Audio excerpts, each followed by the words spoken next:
भीतर से जो बात मैंने कल कही थी, शस्त्र और शास्त्र क्यों दुर्बल समझा जाता है कन्याओं को। मैं तो कहता हूं कि हमारी शिक्षा पद्धति में, in our education system, self defence should be mandatory subject.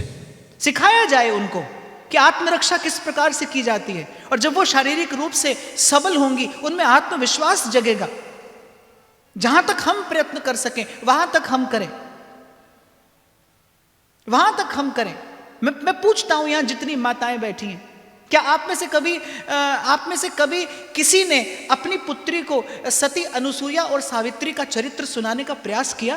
क्या आपने कभी बताया धर्म क्या होता है, धर्म के पालन से कैसा बल मिलता है, धर्म के पालन से कैसे भगवान सहाय होते हैं?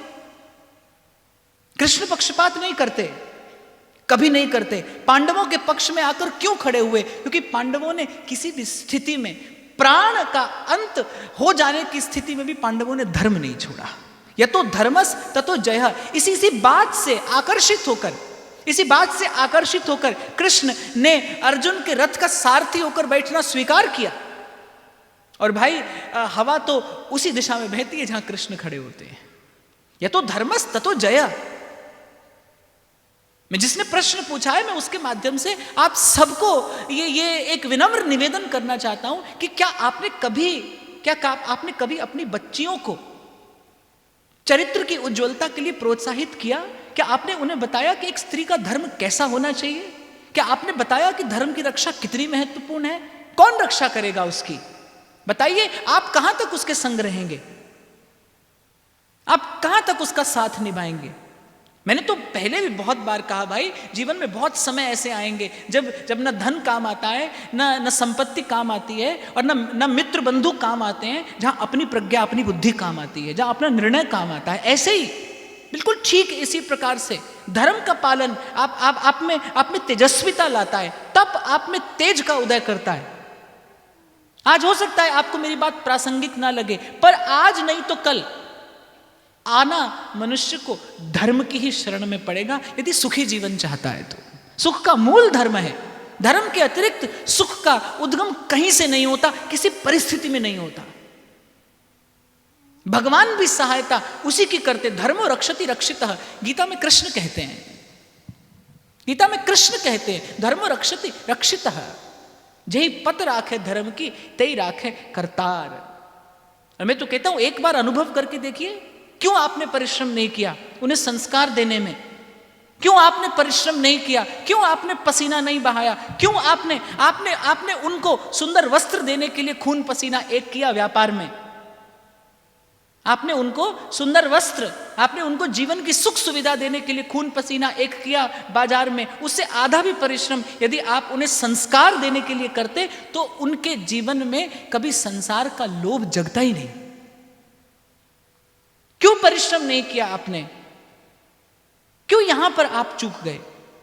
मैं तो कब से कहता आ रहा हूं कि दादी के पास एक वस्तु थी, नाती के पास नहीं है, इसका मतलब बीच वाली कड़ी से चूक हुई है। जो वस्तु परंपरा से चल रही थी, धर्म सुरक्षित था हमारे घरों में, हमारे व्यवहार में, धर्म परंपराएं मर्यादाएं सुरक्षित थी। आज नहीं देखते आप अपने बच्चों में उसके प्रति आदर। कहीं ना कहीं आपसे चूक हुई है, आपको उसे स्वीकार करना चाहिए।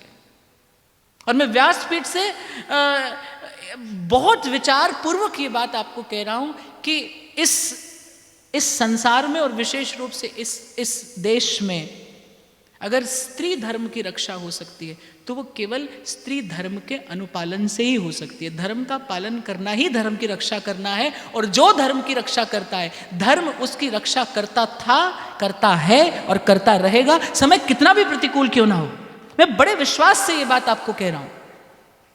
जिसने धर्म की रक्षा की है, धर्म ने उसकी रक्षा की थी, की है और करेगा।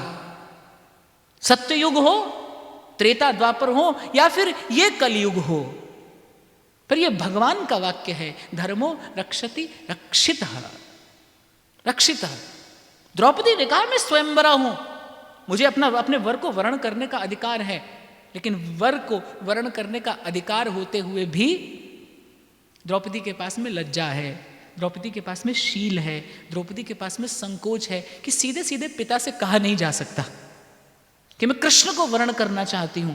इसीलिए ये बनमाला कृष्ण के गले में डाल देने से पिता को मौन संदेश पहुंच जाएगा, और मैं स्वयंवरा हूं और मैं जानती हूं कि कृष्ण भी कहीं ना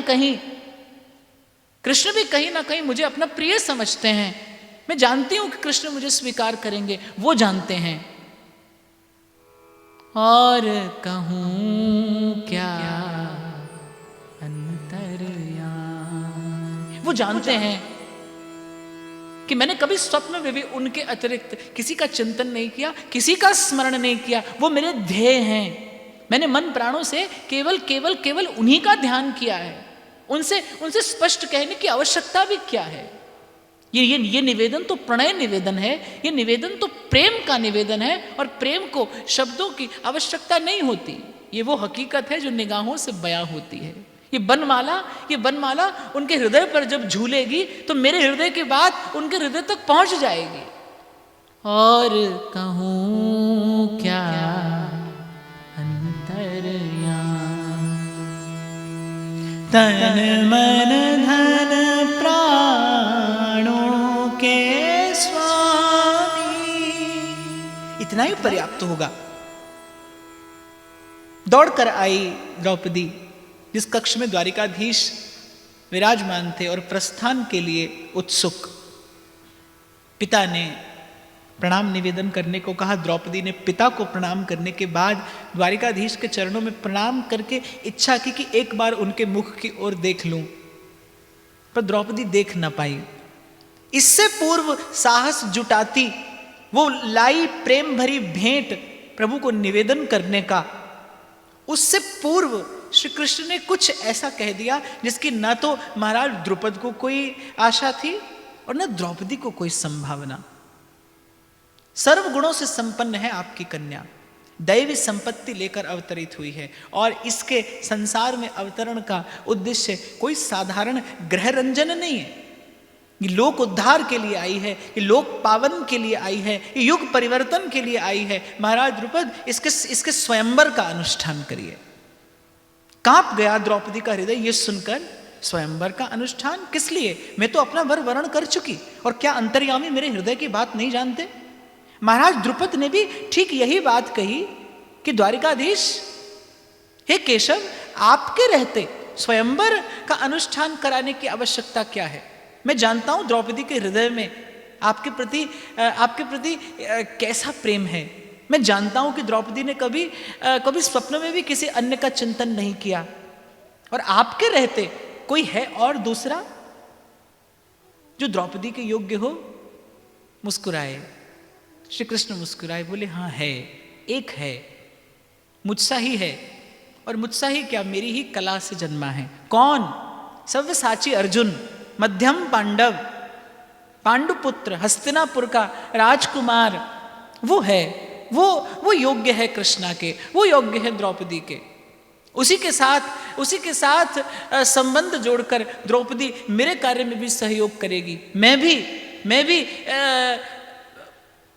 घूम रहा हूं, भ्रमण कर रहा हूं इन संसार की गलियों में, बिना किसी उद्देश्य के लिए नहीं, धर्म की स्थापना के लिए, और मेरे इस कार्य में तुम सहयोगिनी बन सकती हो पांचाली, यदि तुम अर्जुन के साथ संबंध स्वीकार कर लो।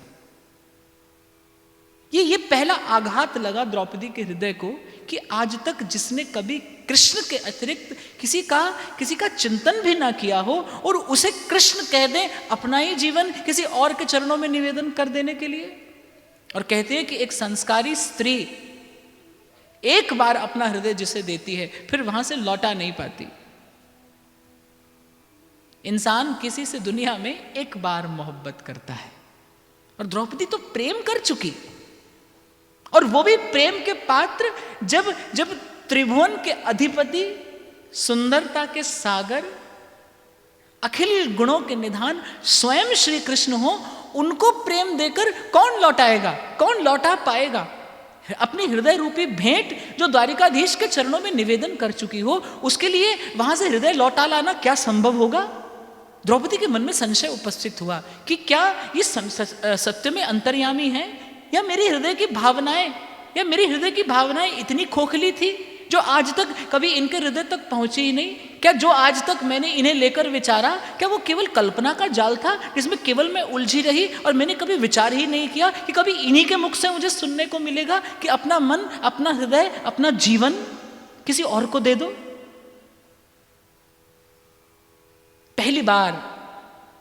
पहली बार विरोध का स्वर उठा द्रौपदी के हृदय में, क्योंकि द्रौपदी साधारण कन्या नहीं, यज्ञ संभूता है, यज्ञ की अग्नि से उसका प्राकट्य हुआ है। नहीं सह पाई वो विरोध, नहीं सह पाई ये विरोधपूर्ण वाक्य जो द्रौपदी की सम्मति के विरुद्ध था। द्रौपदी के उर अंतर में विरोध का स्वर उठा और पूछ बैठी अपने आप से कि क्या मेरा कोई मन नहीं? क्या मेरी कोई इच्छा नहीं? क्या मेरे पास कोई हृदय नहीं? क्या मेरे हृदय में आंदोलित होती इन भावनाओं का कोई मोल नहीं? क्या नारी के हृदय का स्पंदन केवल एक यंत्र की भांति होता है? उसमें संवेदनाएं नहीं होती, उसमें भावनाएं नहीं होती? जन्म लेते ही मेरे कान में पड़ा कि तू पिता का प्रतिशोध लेने के लिए जन्मी है, इसके अतिरिक्त तो कुछ विचार भी ना करना, क्योंकि पिता के धर्म का पालन करना ही तेरा जीवन है। इससे अतिरिक्त यदि तूने कभी कोई विचार किया तो तेरे लिए पाप होगा, तू नरक की भागिनी बनेगी। जन्म लेते ही मुझे ये संस्कार दे दिया गया कि तू तो शस्त्र की भांति होकर जन्मी है, और आज जब पहली बार मेरे हृदय को किसी के प्रेम ने स्पर्श किया, और जिससे प्रेम किया वही कह रहा है कि ये प्रेम अब उठाओ और किसी और के दामन में डाल दो, क्या ये मेरे लिए संभव होगा? साहस जुटाया द्रौपदी ने कृष्ण से प्रश्न पूछने का, और जैसे ही कृष्ण के मुख की ओर देखा, कृष्ण मंद मंद मुस्कुरा रहे थे। और संसार में ऐसा कौन है? एक बार कर्ण ने कहा था कि अर्जुन जितने दिव्यास्त्र मुझ पर चलाता है उन सब का उत्तर मेरे पास में है, और अर्जुन के पास ऐसा कोई शस्त्र नहीं जो मुझे क्षति पहुंचा सके। पर सारथी के स्थान पर बैठे द्वारिकाधीश जब मुझे देखकर मुस्कुरा देते हैं ना, तब मैं निशस्त्र हो जाता हूं, भूल जाता हूं मैं अपनी सारी विद्या। नहीं होता मेरे पास उत्तर अर्जुन के उस बाण का, जब सन्मुख बैठे द्वारिकाधीश मुस्कुरा देते हैं। हासो जनोन्मादकारी च माया, उनका नाम और उनका रूप ये जीव के भव भय का हरण करने वाला है। ये संसार जन्य पीड़ा को दूर करने वाला है श्री कृष्ण का हास। तेरी मंद मंद मुस्कनिया पे, तेरी मंद मंद मुस्कनिया पे, बलिहार प्यारे जो, बलिहार प्यारे जो, मैं बलिहार प्यारे जो, बलिहार प्यारे जो। इतना विरोध था द्रौपदी के हृदय में, ये किसी के लिए भी संभव न होगा। एक साधारण कन्या भी लड़ लेगी पिता से, लोक की लज्जा से, कुल की मर्यादा से। यदि कोई उसे यह कह दे कि जिससे तुमने प्रेम किया है उससे अपना मन हटाकर किसी और को दे दो, ये साधारण सी कन्या के लिए भी संभव ना होगा। फिर वो तो याज्ञसेनी है। संस्कार ही जिसकी संपत्ति है, धर्म ही जिसका जीवन है, धर्म की वेदी से जिसका अवतरण हुआ है, जिसका प्राकट्य हुआ है, उससे ये अधर्म करने के लिए कहा जा रहा है। और कह रहे हैं कौन? जो धर्म की प्रतिष्ठा के लिए अवतरित हुए हैं। द्रौपदी तेरे साथ ये कैसा छल, कैसी प्रवंचना। इतना विरोध उठा द्रौपदी के हृदय में कि क्या तेरे प्रेम का कोई मोल नहीं? क्या तेरी हृदय की भावनाओं का मोल कृष्ण भी ना समझेंगे? फिर संसार से तो आशा लगे ही कैसे? अगर प्रभु भी न जाने प्रीत का मोल ये भी ना समझे, तो फिर द्रौपदी तू जाएगी कहां? इतना विरोध, इतनी पीड़ा, एक साथ उठे सहस्र प्रश्न सब समाप्त हो गए जैसे ही द्रौपदी ने कृष्ण को मुस्कुराते देखा। प्रथम बार श्री कृष्ण के मुखमंडल का दर्शन हुआ है, और मुझे लगता है बिल्कुल ठीक यही स्वर गुनगुनाया होगा द्रौपदी के उर अंतर ने। हो तेरी मंद मंद मुस्कनिया पे, तेरी मंद मंद मुस्कनिया पे, बलिहार प्यारे जो, मैं बलिहार प्यारे जो, मैं बलिहार प्यारे जो, बलिहार प्यारे जो,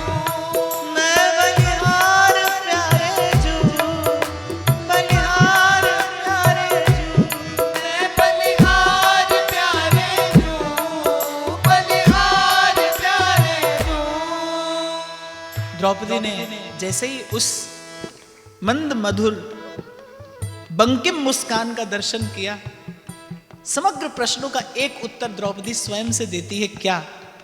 कि अरे पांचाली, इस मुस्कुराते मुख से जो वाक्य अभी तेरे लिए प्रकट हुआ है, उस पर तेरे जैसे अनेकों जीवन भी न्यौछावर कर दिए जाएं तो कम है। क्या क्षति है, क्या क्षति है ये बनमाला जो तू उनके हृदय पर धारण कराने के लिए संजो कर गूंथ कर लाई है। द्रौपदी, कोई क्षति ना होगी यदि प्रेम के अश्रुओं से भिगोकर ये वनमाला तो इन द्वारिकाधीश के श्री चरणों में धर दे, मानो समर्पण कर दे तू अपना जीवन, कि जहां ले चलोगे अब वहीं मैं चलूंगी। और निर्भर हो जा, अपने मन की समस्त इच्छाओं का उत्सर्ग कर दे आज इन चरणों पर। देख कैसी कृपा भरी, कैसी स्नेह भरी दृष्टि से तुझे देखकर ये मंद मंद मुस्कुरा रहे हैं। इस बाकी झांकी पर क्या हो जो न्यौछावर किया जाए। द्रौपदी, रख दे एक और अपने जीवन के सब सुख दुख, छोड़ ये आकाश पाताल के विषय में सोचना, और आज एक बार अपना सर्वस्व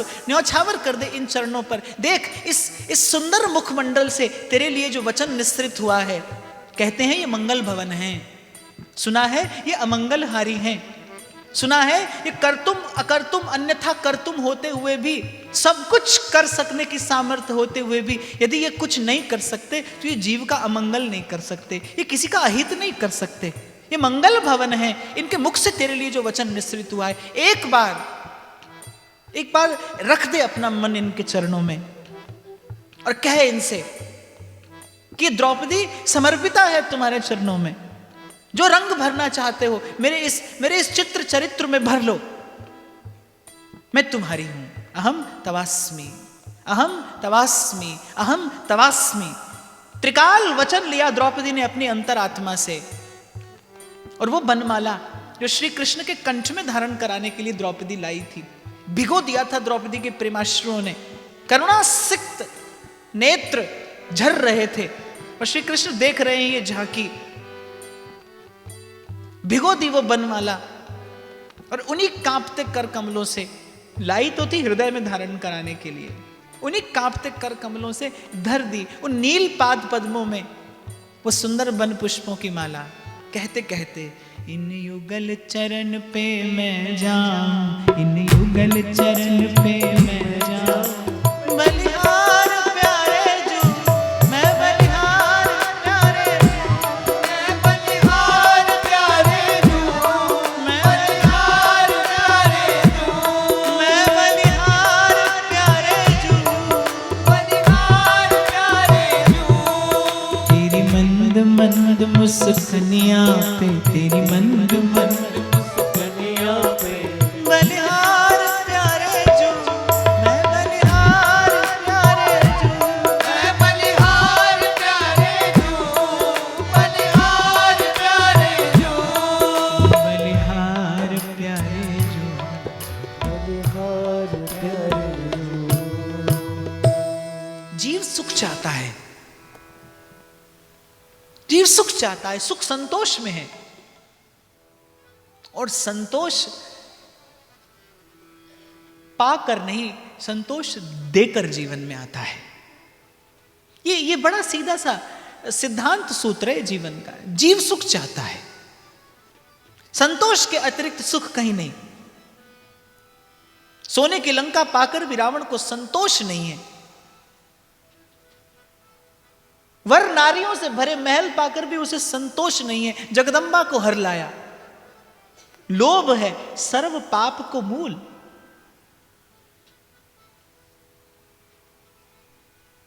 यश नष्ट हुआ, कुल नष्ट हुआ, श्री नष्ट हुई, प्रतिष्ठा नष्ट हुई। जीव सुख चाहता है, सुख संतोष में है, और संतोष देकर मिलता है। संतोष त्याग से जीवन में आता है। If you really want to be happy, open the gate of sacrifice. ईश्वरीय योजना तो यही है।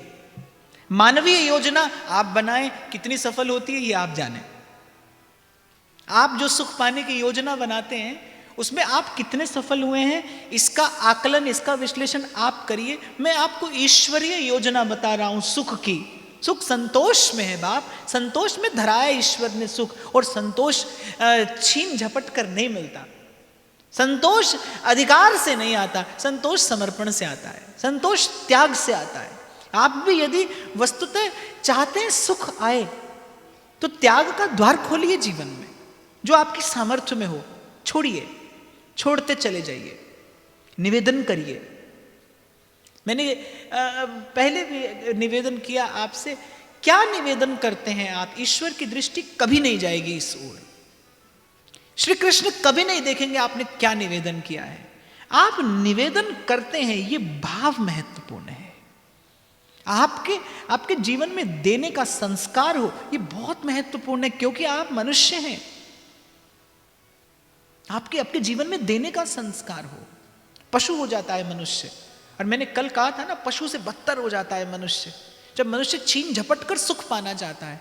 जब अधिकार में सुख खोजने की प्रवृत्ति बढ़ती है, तब मनुष्य पशु होता है। अधिकार से जीवन में कभी सुख नहीं आया बाप। तीनों लोगों पर अधिकार करने के बाद भी धूल में मिला रावण। 5 गांव मांगे थे पांडवों ने, 5 गांव, और समझाने कौन गए थे? द्वारिकाधीश। मंगल भवन अमंगल हारी, वो दूत बनकर गए कि पांडवों को 5 गांव दे दो। दुर्योधन देना नहीं चाहता। दुर्योधन समझता है कि मैं ही अधिकारी हूं, अधिकार पाकर सुखी होऊंगा। क्या गति हुई? कुल नष्ट हुआ, श्री संपत्ति गई, मान पद प्रतिष्ठा गई, भयंकर विध्वंस हुआ। ये छीन झपट कर सुख पाने की वृत्ति का ही तो परिणाम था। नेक भी त्याग की भावना कहीं होती तो ऐसा भयंकर युद्ध ना होता। पहला द्वार खुलता है जीवन में सुख का त्याग की भावना से, जब आप प्रस्तुत होते हैं। इसलिए मैंने आपसे कहा कि ईश्वरीय योजना में सम्मिलित होइए। जिस घड़ी आप त्याग करने को प्रस्तुत होते हैं ना, उस घड़ी ईश्वर आपको अपनी योजना का अंग बना लेता है। Then you are part of the plan of the divine when you are ready to sacrifice। और मैं ये नहीं कहूंगा कि किस वस्तु का त्याग, कैसा त्याग, जो आप कर सके, जो आपकी सामर्थ्य में हो, पर देना महत्वपूर्ण है। इसके बिना मनुष्य नहीं। और समृद्ध हो आपके जीवन में ये भावना। और त्याग भी कैसा? स्वस्थ। आपने अभी देखा ना कि वो 2 नीले गुलाब, वो वस्तुतः अमूल्य हैं, देवताओं का आशीर्वाद है। वो विश्व के किसी कोने में आपको न मिलेंगे। वो द्रौपदी के उद्यान की निजी संपत्ति हैं। द्रौपदी को यदि उसके लिए गर्व भी है तो कोई असाधारण बात नहीं, पर लेकिन द्रौपदी ने कहा ना, गर्व, अभिमान ये वस्तु को दूषित करता है। अब ये पुष्प देने योग्य नहीं रहे। त्याग भी कैसा? इसमें विनम्रता हो। ऐसा मैंने आपको अभी कुछ क्षणों पूर्व निवेदन किया कि यदि आपको कोई श्रेष्ठ रचना करने का भी अवसर मिला है तो आप कृतज्ञ होइए कि आपको उस रचनाकार की श्रेष्ठ रचना का वो गीत दोहराने का अवसर मिला है। Every creation in this world is a को creation. There is not even a single new creation in this world. Every creation is a co-creation. It has been already created by the divine. That idea, that raw material, that everything is already there. मैं आपको जो आज कह रहा हूं, ये भी मेरा नहीं है, पुराना है। ये शब्द कहीं ना कहीं इस अस्तित्व में रहे आए हैं और आगे भी रहे आएंगे। When you have that receptivity, मैं कई बार अपने युवा मित्रों से कहता हूं कि don't just ask for abundance, open the gates and first have that receptivity that you are able to receive that abundance. प्रकृति का तो कण कण आपको देने के लिए प्रस्तुत है, आप द्वार खोलिए उसका। that feeling that should just imbibed inside you कि मुझे देना है और मुझे देते चले जाना है। ये भावना मानव को महामानव बनाती है, और ऐसे महामानव को ही ईश्वर अपनी योजना का हिस्सा बनाता है, अपनी योजना का भाग बनाता है। देखो भाई, आए हो चले भी जाओगे, जीवन तो जा ही रहा है, जाते जाते चला जाएगा। कभी थोड़ा हंसना, कभी थोड़ा रोना, कभी प्रसन्नता, कभी रोग, कभी हर्ष, कभी शोक, कभी हानि, कभी लाभ, कभी मान, कभी अपमान, और कभी जीवन, कभी मरण। ये यात्रा तो जन्मों से चल रही है और चलती रहेगी। क्या विशेषता है इसमें? अब की बार क्या विशेष किया? हिस्सा बनिए, ईश्वर की योजना का हिस्सा बनिए, देने को प्रस्तुत होइए। जो बना दोगे बन जाएंगे, जहां भेजो चले जा। द्रौपदी को लगा, क्योंकि द्रौपदी ने बचपन नहीं देखा था, द्रौपदी ने शैशव नहीं देखा था। और आपको बताऊं, जिस घड़ी द्रौपदी ने वो माला रखी ना कृष्ण के चरणों में, इस भाव के साथ, इस भाव से संयुक्त होकर,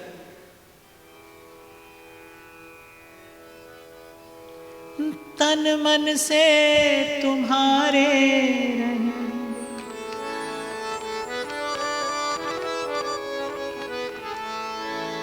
जो बना दोगे बन जाएंगे, जहां भेजो चले जाएंगे। तन मन से तुम्हारे रहेंगे, कुछ कहेंगे तो तुमसे कहेंगे। केशव, मन तो आपके चरणों में रखती हूं, इस मन में आने वाली प्रत्येक कामना और वासना के साक्षी आप रहना। और जब जब त्याग का समय आए, ये कृष्णा आपके श्री चरणों की साक्षी का स्मरण करके अपने जीवन की श्रेष्ठतम वस्तु के, अपने जीवन के सर्वोपरि सुख के त्याग के उत्सर्ग के लिए प्रस्तुत रहे, ऐसी शक्ति आप मुझे देना। तन मन से तुम्हारे रहेंगे, कुछ कहेंगे तो तुमसे कहेंगे, जो सहाओ खुशी से सहेंगे, प्रेम सरिता में तेरी बहेंगे, चाहे नियरे रहें, चाहे न्यारे रहें, हम तो तेरे ही कहलाएंगे। जो बनाओगे बन जाएंगे। आज हमने अपने आप की दे दी तुमको डोर।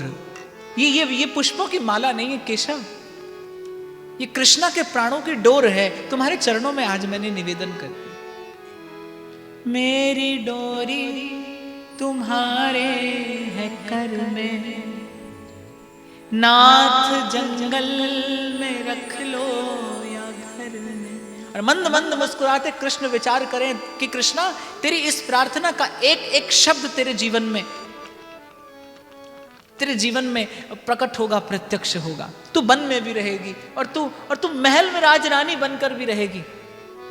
तूने दिया है अपना जीवन, अब तो देख ये कृष्ण रूपी चित्रकार इसे ऐसे रंगों से चित्रित करेगा कि काल भी कभी धुंधला नहीं कर पाएगा तेरे जीवन के चित्र को। तेरा चरित्र कालजयी बनाऊंगा मैं, क्योंकि तूने दे दी अपने आप की मेरे चरणों में ये डोर। अब ये मेरा उत्तरदायित्व है। अब आज से द्रौपदी मेरा उत्तरदायित्व है। मेरी डोरी तुम्हारे है कर में, नाथ जंगल में रख लो या घर में, हूँ ठिकाने पे अथवा डगर में, नाथ रखना बस अपनी नजर में। जिस देश में रहेंगे, जिस भेष में रहेंगे, हम तो तेरे ही गुण गाएंगे। जो बना दोगे बन जाएंगे, जो बना दोगे बन जाएंगे, जहाँ भेजो चले जाएंगे। चरणों पर दृष्टि गढ़ाए बैठी रही द्रौपदी। तुम्हारा कल्याण हो, तुम्हारा लोक परलोक सफल सार्थक हो, इस लोक में यशस्विनी हो, ऐसा आशीर्वाद, ऐसी शुभ कामना तुम्हें दिए जाता हूं कृष्णा। और जाने से पहले श्री कृष्ण के एक वाक्य ने मन हर लिया द्रौपदी का। फिर से प्रथम श्री कृष्ण ने आशीर्वाद दिया और फिर जाने से पूर्व कह गए, क्योंकि तुम धर्म की संस्थापना में मेरी सहयोगिनी बनोगी। तुम साधारण कन्या नहीं, तुम यज्ञ संभूता, देवताओं के तेज से उत्पन्न परम उज्जवल चरित्र की स्वामिनी द्रौपदी,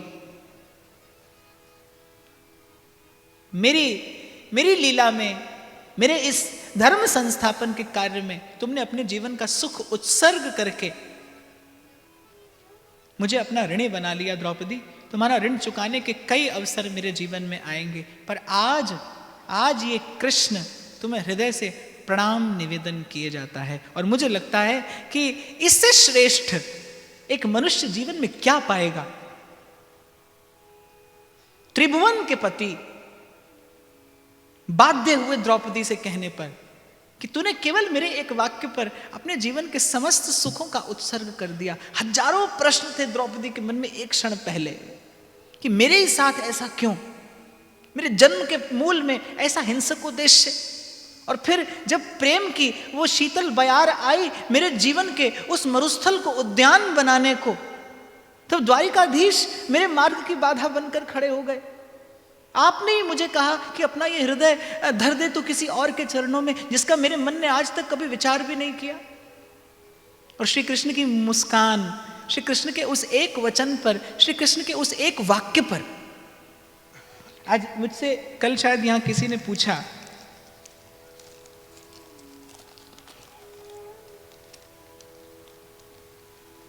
कि एक बार विश्वास की चर्चा करते हुए आपने कहा था कि आपको उंगली पकड़कर चलने को कहा जाए और आप ये न पूछें कि जाना कहां है।